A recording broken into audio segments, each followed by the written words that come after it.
All right, the first lesson that we're going to go through is lesson 2.1, writing equations. So in order to write equations, you need to make sure that you, one, identify the unknown, meaning your unknown variable, and assign it a letter, whatever it may be. Then you're going to write the sentence as an equation. Look for the key words or phrases that include the word is to indicate where you should put a equal sign. So let's look at this first one. It says a number b divided by 3 is equal to 6 less than c.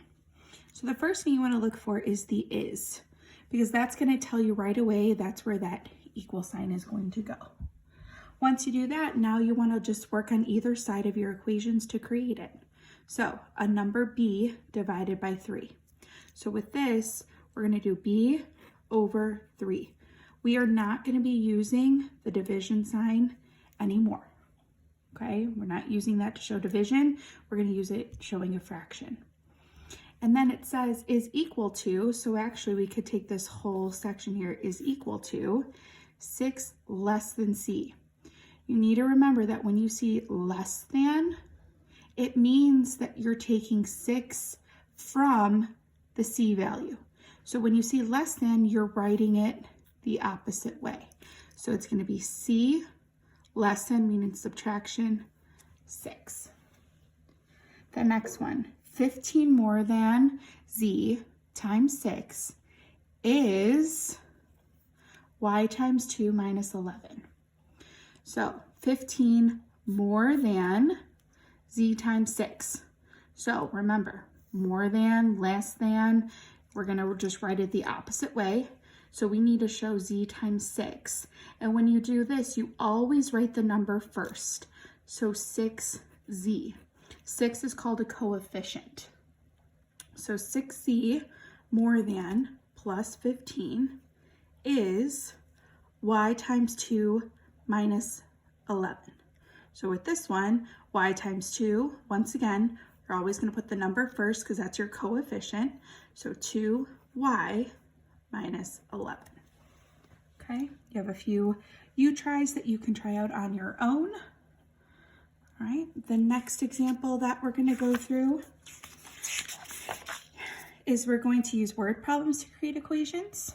All right, so we'll go ahead and look at the first one. So it says in 1919, Britain and France offered a flight that carried 2 passengers at a time. Now there are 87,000 flights each day in the US. In how many days will 261,000 flights have occurred in the United States? Okay, so the big thing you want to look for is what is the thing you're solving for. With this, we're trying to solve for how many days. And when you try to figure out what you're trying to solve for, this is where you want to write your variable. This is going to be very important when we get to problem solving. So in how many days? So designate a variable that you'd like to represent days. I'm going to use d because that'll be easy for me to remember. So now that I have d as in days, I know that if I go back and look at the sentence, this first part of the problem has nothing to do with our problem. So I'm going to get rid of that. The second part of the problem says now there are 87,000 flights each day in the US. So then how many days will 261,000 flights occur in the US? So this D is going to represent that. So if we know that there are 87,000 flights per day, right, we are trying to figure out how many days would it take for them to get to 261,000. So what we'll do, we're going to go ahead and solve for D, okay, because it's all saying write the equation and solve. So we're thinking about problem solving, defining our variable, writing algebraic equations. Now I'm going to solve. So I'm going to divide both sides by 87,000. So when I divide that out, I get 3. So what this tells me that it's going to take 3 days for that amount of passengers, meaning that amount of flights, to happen in the US. All right, there's a you try problem underneath for you to work through. The next one is the same concept, but now you're going to work with formulas.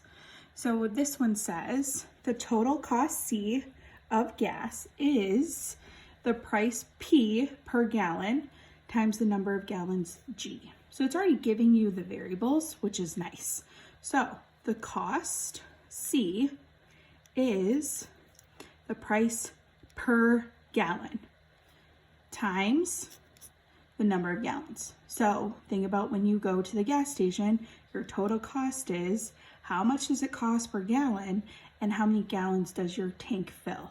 So we're going to have cost equals price times gallon. Okay. We can do the same thing.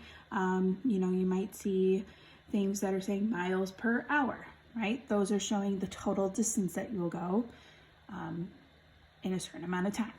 All right, so you have those same kind of examples there.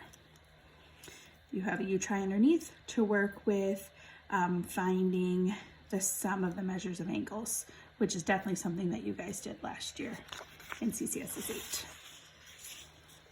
Now the next part is giving you the equations, and now you have to come up with the sentences. So with these, there is a lot of flexibility as far as your answers go. So don't feel like just because I'm providing you with one answer that that's the only one that you would be able to use. So if we're looking here, we have 12 minus 2x equals -5. You can easily write 12 minus 2x equals -5. If you want to be a little more creative, maybe you say 2 times a number x is less than, 2 times the number x less than 12 is equal to, because I just noticed I put is, and I know that that's a word that represents equals, but is equal to -5. Okay, if we look at B, we could do something like this. So R, or a number R is subtracted by the sum of 4 and P is equal to 1/3 of the number R. Okay, another way to write 1/3 would be the same thing as saying R divided by 3. So if you want to say is equal to the number R divided by 3, you could do that as well. You once again have a few practice problems that you can work with. The last part of your equation is going to be you're given a situation and you're going to write a problem based on the given information. So if we know that the cost for one adult is A, the cost for a child's ticket is $4 less than the adult, we're going to go ahead and write an equation from here. So if we're looking at this first part, if we know A is the cost of one adult, this would show us 2 adults. Okay, if we know that A minus 4 stands for the children, when we say 4 times that, that means that there are 4 children. So if you're going to write a problem based off of this, you could say the cost of 2 adults and 4 children is $38. How much is an adult ticket? Okay, you have one more practice problem, and that's lesson 2-1.